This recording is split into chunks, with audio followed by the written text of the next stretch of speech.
Cute কেকটা কার জন্য বানিয়েছি বলুন তো? আজকাল সহজ সরল মানুষ পাওয়া অত ইজি না। আইকিয়া আসলেই নস্টালজিয়ায় পেয়ে বসে।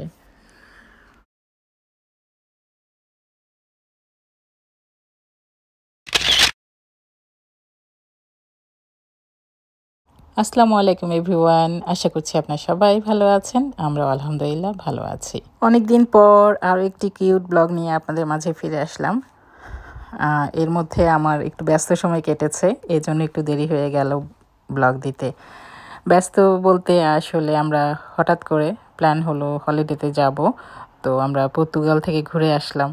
তো আসার সাথে সাথে তো বুঝে নিই কত কাজ জমে আছে, ওগুলো মোটামুটি একটু গুছগাছ করে এখন ব্লগ দেওয়া শুরু করেছি। ইনশাল্লাহ পরপর আপনারা কয়েকটি ব্লগ পেয়ে যাবেন। যাই হোক, এখন ছোট্ট একটি মিল্ক কেক ডেকোরেশন করছি। এই কেকটি মূলত নুরাতের বান্ধবীর জন্য বানিয়েছি। আমরা কিছুদিন আগে আমার আপার বাসায় বেড়াতে গিয়েছিলাম, আর সেদিনই ছিল নুরাতের বান্ধবীর জন্মদিন। তো নুরাতের বান্ধবী খুব আপসেট হয়েছে নুরাতের উপর। সে আশা করেছিল নুরাত সেদিন তার বাসায় যাবে। তো যাই হোক, ওইটা চিন্তা করে আমি আজকে ওদেরকে আসতে বলেছি। আমি চাইলে হয়তো বড় একটা কেক এনে আরও বড় করে আয়োজন করতে পারতাম, তবে আমরা তো এখন আস্তে আস্তে চেষ্টা করছি এসব পার্টি সেলিব্রেশন না করার। তারপর বাচ্চাদের খুশির জন্য ছোট্ট একটা সারপ্রাইজ তার জন্য রেখেছি। তো যাই হোক, এই সারপ্রাইজটা পেয়ে ওরা অনেক খুশি হয়েছে, আর এটাই আমার সার্থকতা। সত্যি কথা বলতে কি, ওদের সাথে আমাদের আসলে একটা খুব ভালো সম্পর্ক হয়ে গেছে, আলহামদুলিল্লাহ, মাশাল্লাহ। তো এটা ম্যাটার করে না আমরা কার জন্য কতটুকু কি করছি। আমাদের বাসায় যখন ভালো কিছু রান্না হয় আমি তাদের জন্য পাঠিয়ে দিই, আবার তারা যখন কিছু রান্না করে আমাদের জন্য পাঠিয়ে দেয়। তো আসলে এটাই হলো ভালোবাসা, এটাই হলো আন্তরিকতা। মোদ্দা কথা হলো ওরা একটা ইজি গোয়িং পরিবার। ওদের জন্য আমি যাই পাঠাই না কেন অনেক খুশি হয়, তারা অনেক অ্যাপ্রিসিয়েট করে। আসলে এখনকার সমাজে এরকম পরিবার পাওয়া মুশকিল, কারণ কারোর জন্য কিছু পাঠাতে হলে অনেক চিন্তা ভাবনা করতে হয় কে কী মনে করবে।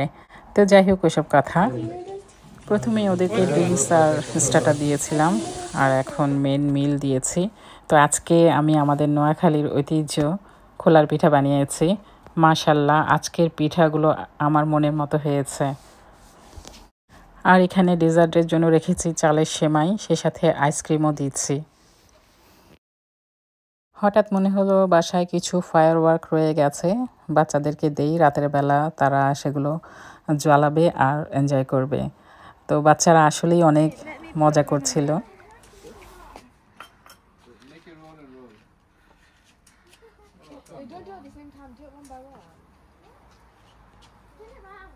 Yusuf, it's for you. Yeah, and then next one will be. Okay, if you do light, it won't work.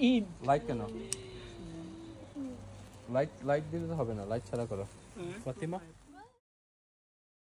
তো যাই হোক, ওদের চলে যাওয়ার সময় হয়েছে। যদিও স্কুল ডে ছিল, তো বিকেলবেলা আমরা ছোট করে আয়োজন করেছি, পরের দিন আবার স্কুল বাচ্চাদের। তো এখানে আমি নুরাতের বান্ধবী, ওর জন্য কিছু গিফট আগের থেকে রেডি করেছিলাম, সেগুলো এখন দিয়ে দিয়েছি। যাই হোক, এটা হলো পরের দিন সকাল। নুরাতকে স্কুলে দিয়ে আমি জিপিতে চলে গেলাম। জিপি মানে আমাদের এখানে ডাক্তার দেখানোর প্লেস। তো ওখানে যাব, এই জন্য আমি বসে আছি বাস স্টপে। তো হঠাৎ করে দেখলাম হুইল চেয়ার। তো হুইল চেয়ার কীভাবে এখানে বাসে উঠে সেটা আপনাদের সাথে শেয়ার করলাম। এখানে ডিসেবল পিপলদের জন্য আসলে অনেক সুযোগ সুবিধা, যেটা আমাদের বাংলাদেশে আমরা কল্পনাও করতে পারি না।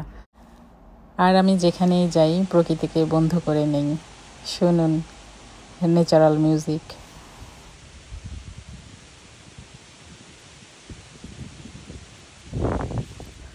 কোন গাছে কী ফুল ফুটেছে, কোন ফল ধরেছে, এগুলো আমার চোখ এড়ায় না, আর সাথে সাথে আমি ক্যামেরা বন্দি করে রাখি।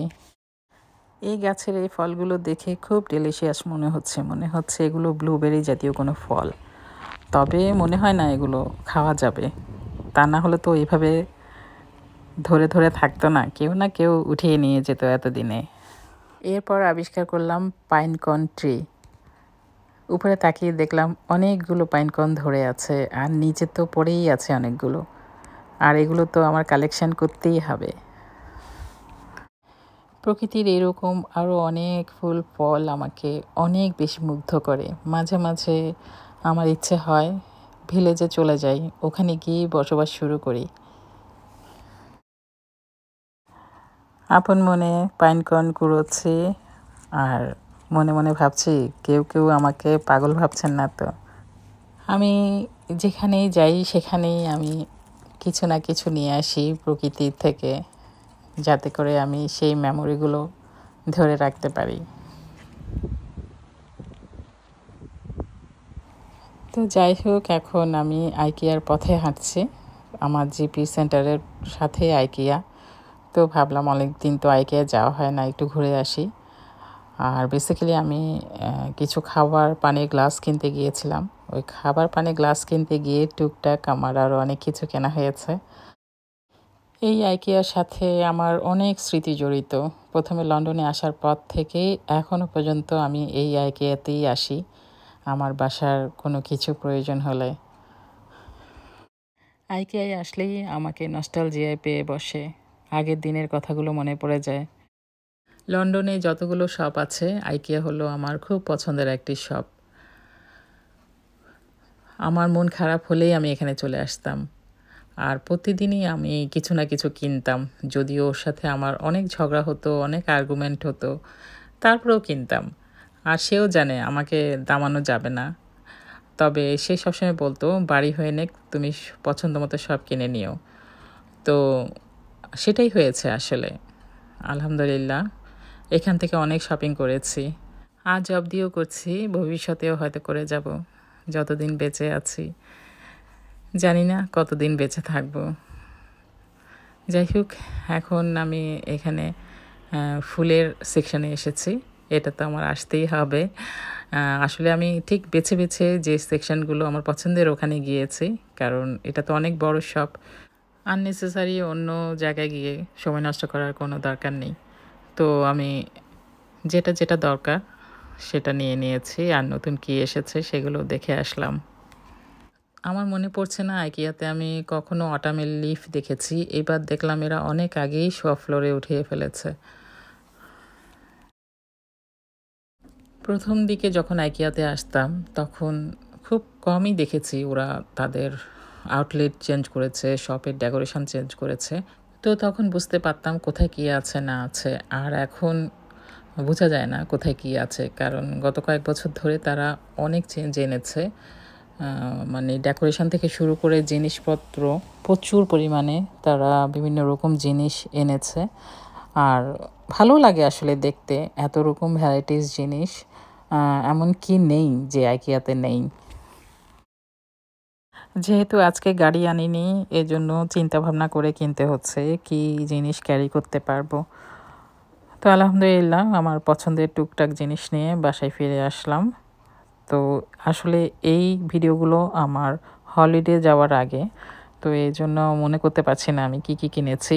শুধু মনে পড়ছে এই ফুলগুলোর কথা, কারণ ফুলগুলো এনেই আমি সাজিয়ে রেখেছিলাম এই ফ্লাওয়ার ভাসটিতে।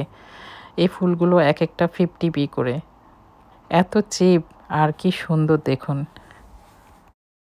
আইকিয়াতে বেতের জিনিসগুলোর অনেক দাম, সেই তুলনায় আমাদের বাংলাদেশে এগুলো কত সস্তা।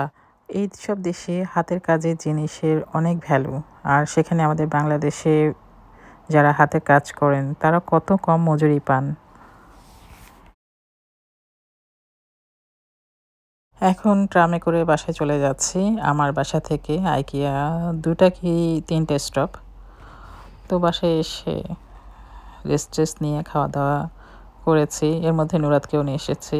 তো এখন বিকালবেলা নুরাতকে বললাম যে একটু পড়তে বসো। স্কুলে পড়াটা তো আসলে এনাফ না, বাচ্চাদেরকে এক্সট্রা পড়ালেখাও করাতে হয়। বিশেষ করে আগামী বছর সে যেহেতু হাই স্কুলের জন্য পরীক্ষা দিবে বিভিন্ন স্কুলে, ওর জন্য প্রিপারেশান নিতে হবে এখন থেকে। তো যাই হোক, আজকে এখানে ব্লগটি শেষ করছি। আশা করছি আপনাদের ভালো লেগেছে। সবাই ভালো থাকবেন। আল্লাহ হাফেজ।